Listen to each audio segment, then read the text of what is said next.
Let's bring in Sabi nila. But anyways, today, talaga. Dr. Chester Ano Cabalza. yung guest nyo? Si Ed kasi ang daldal eh. Sorry, sir. Hi, Chester. Medyo mainit ng eh. mga sinasabi nyo. Umiinit ang ulo ko eh. Oo, kayo naman. Ano yung sinasabi Umiinit niya? ang ulo ko. Well, of course, no. Trump is a master tactician. I think pinaghandaan niya ito. May nagsasabi na it was well rehearsed on the part of the Americans kasi nga ang kanilang proposition is to impose to Ukraine that that Zelensky will agree to them, no? Meaning to say that Zelensky will have to agree with the US that he will accept the offer of the US na mag-ceasefire. But of course, so in a transactional diplomacy, very business-minded, no? Yung atmosphere. One is of course, remember prior to meeting Zelensky, President Trump met with Xi Jinping, and then later on with Macron, and then yung sa UK Prime Minister nila si Steinmeier. So meaning to say, may series of thinking about the perceptions of these world leaders. Napansin ng US na mukhang nagkakaisa lahat yung mga European leaders. And I think one way for championing the advocacy of the Trump administration, especially on the America First, is to bandwagon with major powers, particularly with Russia and China. Kasi kapag na-win over niya itong mga big powers na ito, it's so easy for them to dictate on the middle powers. Kaya nung nakita natin yung dynamics on the heated discussion in the Oval, very well, of course, no. Tinanong nga ni Zelensky, can I ask a question? Kasi nga si J.D. Vance sinasabi niya, this is the kind of diplomacy that Trump wants to offer to Ukraine. Pero lumalabas very transactional yung diplomacy. And then all of a sudden, Zelensky questioned it, and then started with the historical antecedents of what really happened. Pero ayaw ng US pakinggan yun. Remember, when the UK Prime Minister started also barking about the issue of Canada, pinahinto siya bigla ni Trump. So kapag ayaw nila yung sinasabi ng mga bisita nila, pinapahinto nila, no?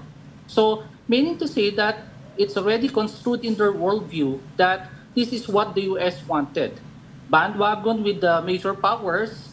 Let's talk about they wanted to become a peace broker so that they could gain more influence and they could leverage with big powers para wala ng digmaan, and the US as a police power will no longer spend much money. Kasi nga, remember in the past, the US has invested a lot in Europe. Actually, ang kalaban nila ngayon is Europe more than other countries. Western Europe mainly because they have invested a lot of money for Europe to become the security guard for the gated community of Europe. So napagod na yung US kakabayad sa security ng Europe at their expense. And all of a sudden we saw this war. That's the reason why I think they want to return that FOI, yung ROI nila, yung return of investments. So kami naman, America First naman. That's the reason why they try to attack Zelensky during that conversation. Pero they failed dismally because yung kinausap nila, UK at saka France, even Germany, stood behind Zelensky. No? Agree. At, yun yung, Totally agree. Tsaka very clear naman zero-sum guy na si Zelensky. Siya yung ini-invade Ang offer is to divide his country. Anong gagawin niya? No? Hindi siya papayag. but there's also the question, okay, so the Europe is coalescing around Ukraine now, but there's also a question of whether they are going to stand by their commitment, right? Because for a long time, nagtaas na the sila US... Yung hiningi ng US na taasan yung kanilang defense spending to 2%. Most European countries naabot na yon, lumampas pa. May ilan na hindi pa. Pero ibig sabihin, nag-i-scale up din sila. Yes. Whether that is enough to confront Russia is the big question. So can they go at this without the US is still a question mark at this point. Pero wala nga silang choice. They have to do it. But Chester, we're talking about this because there's implications for us as a treaty ally of the United States. Talk us through what you said na about Manila augmenting its own contingency plan and self-reliance. Last year ko pa sinasabi ito that we have to think of our independent foreign policy and self-reliance. Of course, no? Biden was a very good friend to the Philippines who offered EDCA sites and many support to the Philippines. But if you try to notice during that conversation in the Oval, mukhang binabawi lahat ng US yung mga binigay niya sa Ukraine. And we don't want that to happen in the Philippines, that one day we wake up, tapos sisingilin tayo ng US sa lahat ng mga binigay nila sa atin. That's the reason why we wanted to augment for self-reliance. And at the same time, yun nga yung yung formula natin dito military modernization, territorial defense equals self-reliance. No? Kaya nga meron tayong batas lately na self-reliance defense posture because ultimately, one way of improving our defense posture is through defense partnerships. Maganda na itong nangyayari nito because we are trying to diversify our partnerships, defense partnerships with other global powers. No, the mere fact that we are a favorite for many like-minded liberal democracies right now, especially na pinaglalaban natin yung rules-based order, they are coming to our shores, no, to help us. No, secondly, we don't want that. Even if we have this ironclad commitment with the US, if forever tayo nakadepend sa kanila. A good example would be the Mutual Defense Treaty. Since 1951 pa yan. And up to now, we haven't invoked the MDT. How much more if, say for example, we have a scenario where China will attack Taiwan and the Philippines, then how much more with this kind of transactional diplomacy that this American government has right now will offer to the Philippines. Most likely, hindi nila tayo susuportahan pagdating sa ganyan. That's the reason why it's nice now that we are diversifying our defense partnerships. It's nice that, yes, we have good relations with the US. They are offering ironclad commitment, but let us not rely so much on that.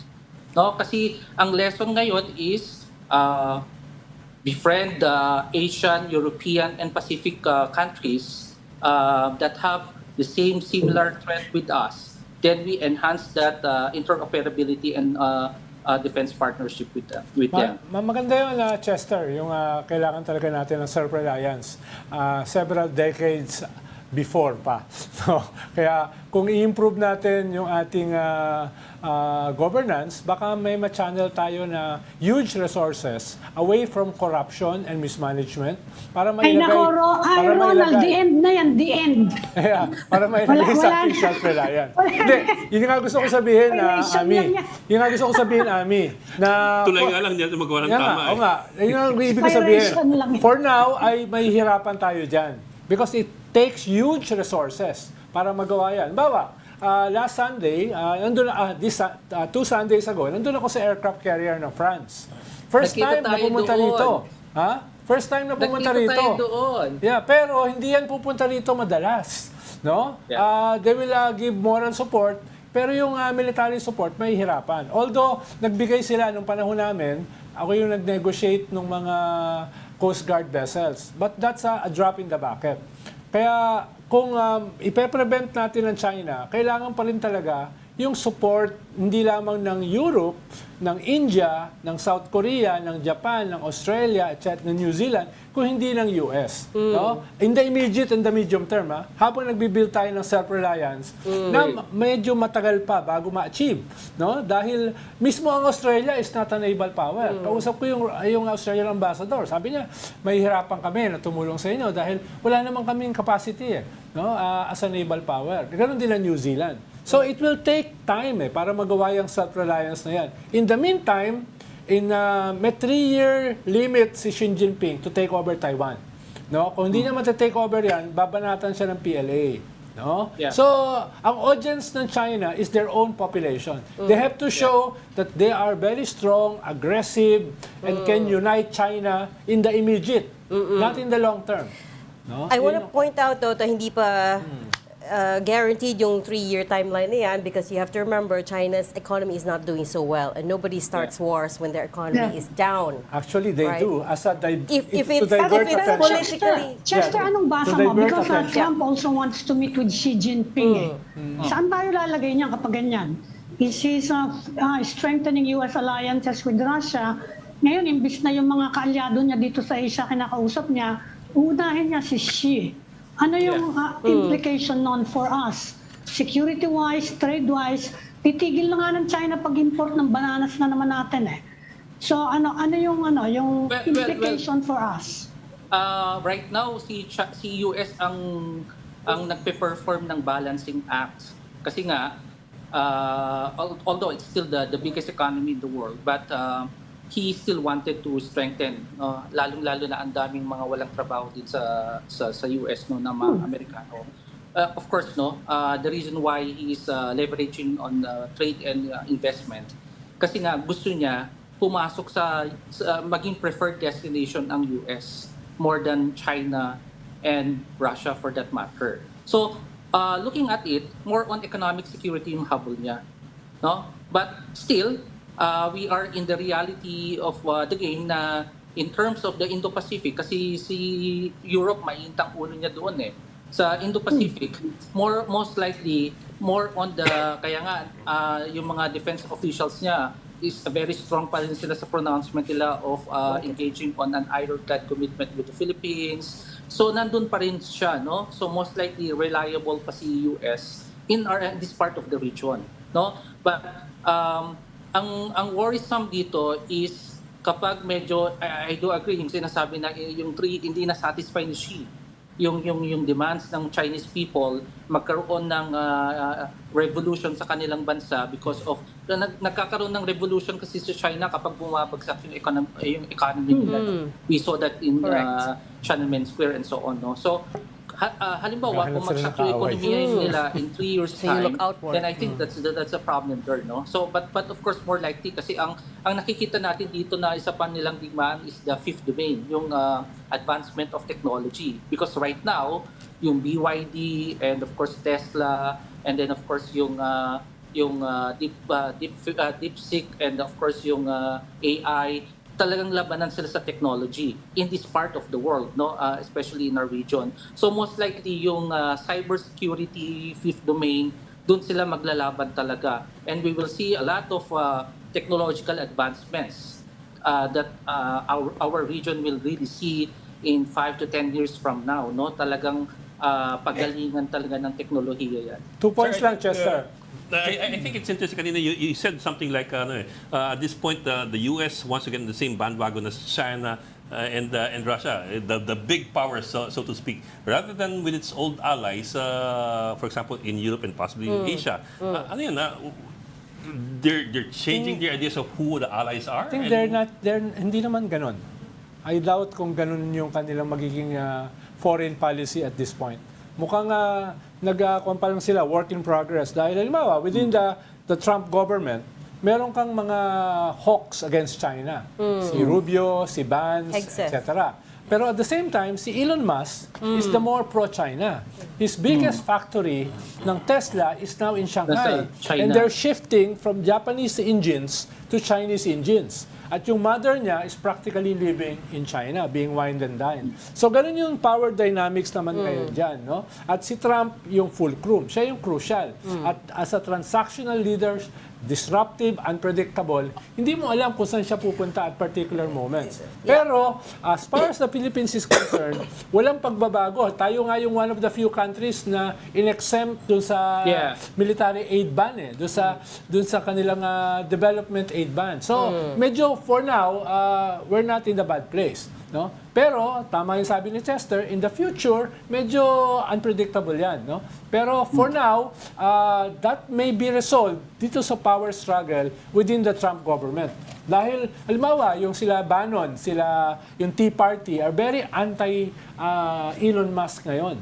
No? So may balatan diyan, yung base ni Trump at saka si Elon Musk na very influential kay Trump ay meron ngayong matinding labakbakan. For me, ang pivotal dito is when something happens in Taiwan No, kasi right now we are in the age of techno-feudalism, no? Mas powerful ngayon yung mga tech guys. They can even dictate the minds of the presidents, no? Ang worry ko dito, kapag ginalaw ni China si Taiwan, then magkakaroon ng tectonic plate in terms of yung geopolitical shift, no? Right now we are enjoying the honeymoon stage with Trump, with all the exemptions and the support that they are giving to us. I'm worried by next year or 3 years time, no? Kasi doon mas i-intensify din ni China. No, remember, next year we will become the chair of ASEAN. And by that time, we will lobby again for maritime security. Mabibwisit si China sa atin kasi we will try to influence ASEAN neighbors to talk about maritime security. By the time, kung maganda ang relasyon ng China at ng US, most likely baka mag-side din si Trump kay Xi Jinping, and most likely kung halimbawa mag-lobby tayo sa US, baka rin na magkaroon ng heated discussion or something like that, just like what happened in the Oval, no? Kaya pero di ba Chester, mahalaga rin ang ating pangulo on how to handle this because it's the art of politics, no? Dapat magaling yung diplomatic skills niya pagdating sa Pero Chester, two factors eh. Una, pag in-invade niya ang Taiwan, mafa-force yung hand ng Japan tsaka Korea.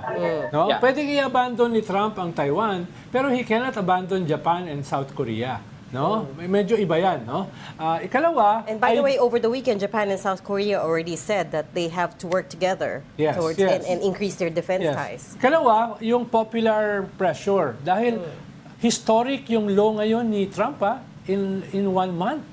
Medyo dramatic yung pagbaba niya. So, yung kanyang mga communications, PR experts has to do something.